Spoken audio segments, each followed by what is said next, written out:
Hi, folks. It's the long story short, Tidbits from a Chief of Staff, and I'm your host, Anne Marie.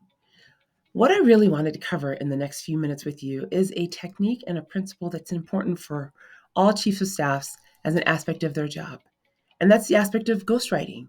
All of you will find yourselves in a situation where you've got to pull together a message for your leader. And how do you do that? Well, if you follow my 5 quick tips, I'm going to help put you on the road to success quickly and in the most efficient way possible. Number one, build a strong relationship with your leader. This is just getting to know that individual. Sometimes there'll be an opportunity to get to know them on a personal basis.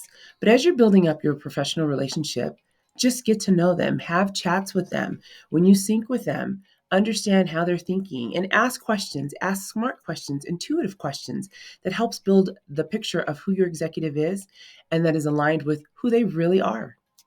Number two, you're going to need to understand their tone and their voice. How do you do that? Well, you may have an executive who writes blogs, who writes white papers. Look for any kind of documentation that they've had to put together in the past and read the message, understand how they formulate their ideas, and ask them how they formulate their ideas to get pen to paper and start to see how do they actually think. You're going to want to get inside their mind in some way so you can understand what that voice and that tone is. And over time, you're going to start to understand this is the way that they typically curate a message. The next step, which I think is probably one of the most important steps, is to just give yourself some time. This isn't something that's going to happen overnight. It's going to take you a little while to understand how you're pulling words together to make sure that that message represents their voice and their perspective. That executive will have written business strategy documents, planning documents. You're going to have to do your homework to make sure that as you consume this information, you start to paint that picture in your mind on how is it exactly that they produce information. Number four is to ask for feedback. Your executive is your partner.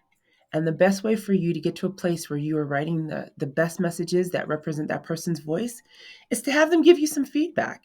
They're going to say, I would never say this, or actually, this actually aligns very nicely with the way that I think about things.